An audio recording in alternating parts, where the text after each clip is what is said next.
How would you like to be driving a brand new Honda CR-V? Well, just by signing up for RevVoice, you'll be automatically entered to win. The Honda CR-V is one of the highest rated cars in its class, an unbeatable value for safety, comfort, and style. It's got plenty of storage for everything you need to carry, and looks great inside and out. So, upgrade your home phone today, and you just might upgrade your life with a brand new Honda CR-V from Nassau Motor Company, worth more than $42,000. Call us to sign up for RevVoice before January 26th. RevVoice, the better choice. Good evening, Bahamas. You're tuned into MB12, broadcasting from Cable 12 Studios on Robinson Road. Coming up tonight in news, former Prime Minister Hubert Ingram now says he's voting no in the upcoming referendum and is encouraging other Bahamians to do the same. While police say they didn't arrest illegal numbers operators at yesterday's march. Plus, Poseidon, the manta ray, makes a splash back into the ocean. We've got those stories and so much more coming up. I'm Paige McCartney, and MB12 starts right now.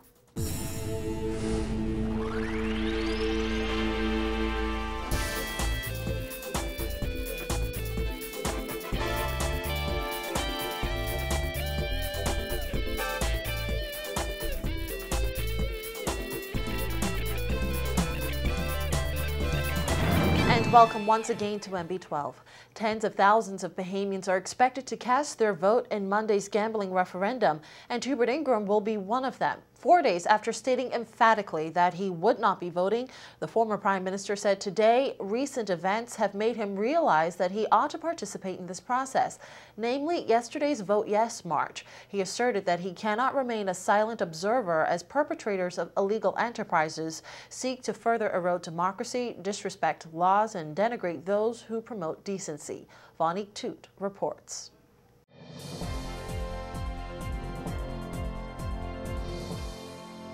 Hubert Ingram has stated publicly on at least 2 occasions that he would not be voting in the upcoming gambling referendum.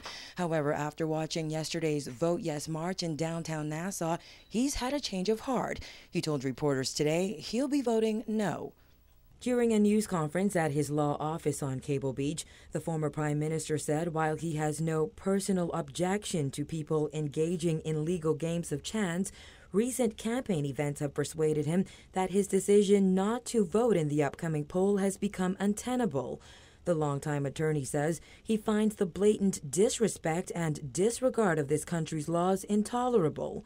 I will not comment on the mockery of the supposed neutrality which the present administration has sought to cloak, rather naked support for and promotion of a yes vote. I do say, however, it is impossible for me to see at least 3 self-declared violators of gaming laws parade through the main street of our city, demonstrate in front of our parliament, demanding that the people endorse their illegal behavior and make them legal and fear no consequence for their actions from the law enforcement sector of our country. In September 2011, a magistrate confiscated almost $1 million that police seized during a raid on FML Web Shop 2 years before. Ingram noted that operators of these illegal enterprises, namely FML boss Craig Flowers, have admitted their complicity in recent interviews. Instead of arresting persons who have admitted publicly operating illegal enterprises, the police are escorting them. Instead of handcuffing, they are escorting. Webshop bosses have argued that voting no on January 28th would put thousands of Bahamians out of work. However, Ingram says to excuse illegal behavior because it creates employment and will bring additional revenue to the public treasury is both unconscionable and inexcusable. I suppose the same question will arise if I said, I want you to vote no against drug possession, drug trafficking. I'll be putting lots of people out of work. Lots of armed robbers, I'll be putting them out of work. A lot of thieves in society, putting them out of work. Prostitutes, putting them out of work. So that's an illogical argument. Ingram won't just be voting no to the legalization of web shops, though. He says he will also vote against the establishment of a national lottery. I'm voting no. I'm voting no, period. Because the truth of the matter is, this government will never put in place a lottery. They never intended to do so. They were pressured and changed their mind. They are wedded to and committed to and devoted to the illegal number business people. The lottery is a joke from their point of view.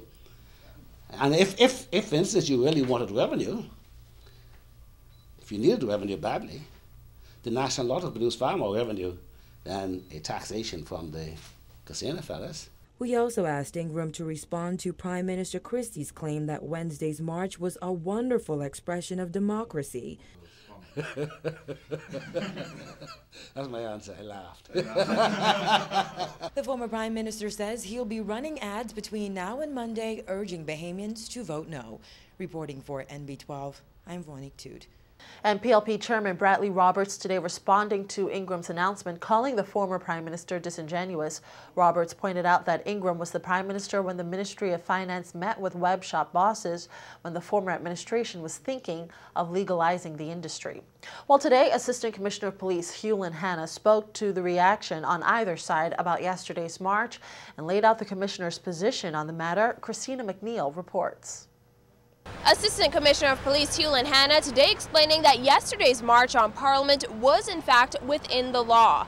This after more than 1,000 Vote Yes supporters occupied Rawson Square, virtually shutting down the main thoroughfare of Bay Street as parliamentarians met. Anyone who wants to process in the streets of New Providence must seek the approval of the Commissioner of Police. When persons were allowed to go onto Bay Street, they were not allowed to go onto Bay Street to gamble. Persons were allowed to go onto Bay Street to process and to have a demonstration. That is the context in which this commissioner allowed the activity to take place. In environments where we are satisfied that we have control of situations, we would allow persons to express themselves and then we would clear the way. I can say unequivocally, based on the information we've gotten from our senior commanders that were in charge of the operation downtown yesterday, that at no material time did the police lose control of what was happening on Bay Street. But we have duly noted what was said. Yesterday, organizers of the Vote No campaign called on Commissioner of Police Ellison Greenslade to arrest web shop bosses. However, national security officials have repeatedly said the force has strained resources. Today, Hanna explained that police will carry out their directives. As a senior police officer, I will not speak after a politician, especially a senior politician who is essentially my boss. But what I want to say again to the Bahamian public is this. This Royal Bahamas Police Force is highly energized, strategized, so that we can do the people's business and the people's work. And so no one in this country, absolutely no one in this country, need to feel as if somehow or the other we're going to lose our grip if push come to shove, as they say. Sitting at the apex of this organization is one commissioner. That commissioner is guided by law. He's guided by the Police Act, the Constitution of the country, and all statutes of this country. And he takes his marching order from the Constitution, from the laws, from the courts. And when the legislature dictates that laws are changed, the commissioner takes cognizance of that as well. Okay, so I want the public to be convinced of this, that the Royal Bahamas Police Force is led by its commissioner. Prime Minister Christie said previously that government would shut down web shops if the majority of voters reject the referendum. While Hanna was today unable to say if web shops will remain open during poll hours on referendum day, he said the police will be prepared for both a yes and no vote. Well, we would have to take our instructions from the Commissioner of Police, but he is on record most recently as saying that whatever happens, the police has a clearly defined role to play.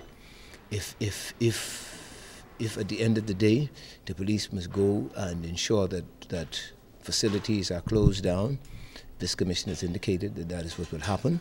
And if the law, or if in the wake of the referendum something else happens, then the police will, invariably the police must be there, whether it's yes or no. Whether the majority of Bahamians vote yes or no on referendum day, Hanna says the police force will be ready at 12:01 a.m. on January 29th to carry out the law. Reporting for NB12, I'm Christina McNeil. Well, Gaming Board Chairman Dr. Andre Rollins suggested yesterday that Montague MP Richard Lightbourne's assertion that web shops should be taxed significantly more than the 20% was motivated by race. Lightbourne said he doesn't believe that it's fair that web shop operators receive such a lenient tax rate. Rollins suggested that Lightbourne wanted to tax web shops more than hotel-based casinos. However, that statement appeared to contradict what he previously said on this issue. Just last November, Rollins stated in the House of Assembly that web shops should be taxed more than hotel-based casinos. Nonetheless, the comments led to a heated exchange in the House of Assembly late yesterday afternoon, prompting House Speaker Kendall Major to suspend briefly after Lightbourne refused to withdraw his comments. The numbers men indicated that they have a net income of 100 million. It so happens that it's been publicly discussed for the last weeks that government was going to get 20 million from the numbers men. So it so happens if you get 100 million, so sir, I'm still asking you to withdraw the comment. Mr. Deputy. But I heard you, sir. I'm sitting in the chair, and I heard you say that you do not want to be a part of a system where the numbers men get 80 million and the government gets 20. I'm asking you to withdraw that, sir. Well, the matter came to a head when Lightbourne allegedly called Democrat MP Melanie Griffin a name from his chair. That enraged West End and Bimini MP Obi Wolfcombe. Mr. Speaker, those are the things we fought against to get in this place. Understood. And we're not going to allow it anymore. And he can't sit there and hide behind him, sit in my chair. He said something to our member of the Yamaha, and he called her a name he should not have.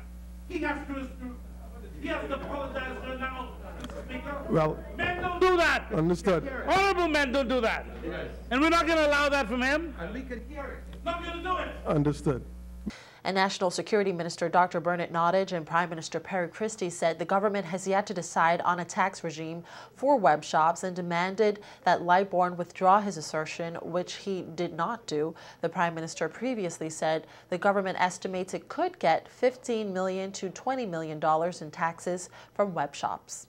And on a lighter note, dozens of guests and workers at the Atlantis Paradise Island Resort and Casino got a first-hand look at a very unusual sight this morning, the release of a manta ray into the Atlantic Ocean. Our Jasmine Bonamy was there, and she filed this report. For 2.5 years, Poseidon has called Atlantis home, but after outgrowing his tank, he was re-released into the ocean this morning.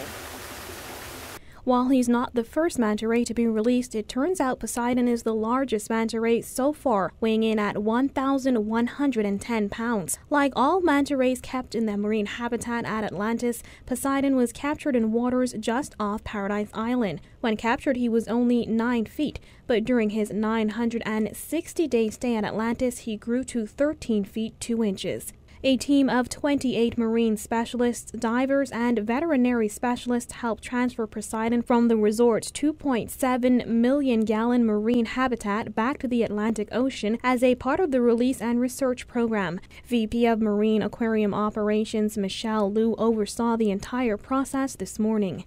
And he finally outgrew the tank. So it was, or the exhibit, sorry, and it was time to release him. It gives us a platform to educate our guests. Guests are able to, we're able to talk about or share with them about manta rays and sea animals, and guests who never dive, who aren't in the ocean, who don't have an opportunity to go in the ocean or see them in real life. They can come here and they can see them, they can swim with them. We have a program where they can swim with them. The 1-hour process to move Poseidon involved a hand-woven net stretched across a custom-engineered frame designed to withstand the weight of the largest known species of ray. A helicopter then raised the ray on a hydraulically welded frame into the air for a short 2-minute 40-second flight, where he was deposited into the Atlantic Ocean. Aquarium director Dave Wirt, who helped wrangle Poseidon, says the process went smoothly, but he adds it was a bittersweet moment. It's happy to see him go, and knowing that he's going to do well, and that we have a satellite tag on him so we can get all kinds of information back from that. He was a great asset here and provide a lot of entertainment for all of our guests. Atlantis has the only aquarium in the Western Hemisphere to presently care for and study manta rays. Like the manta ray previously released, Poseidon was tagged with a satellite tracking device that will gather information over the next 6 months on types of habitats it frequents, including the depth and temperature ranges to help conservation of the species. Reporting for NB12, I'm Jasmine Bonamy.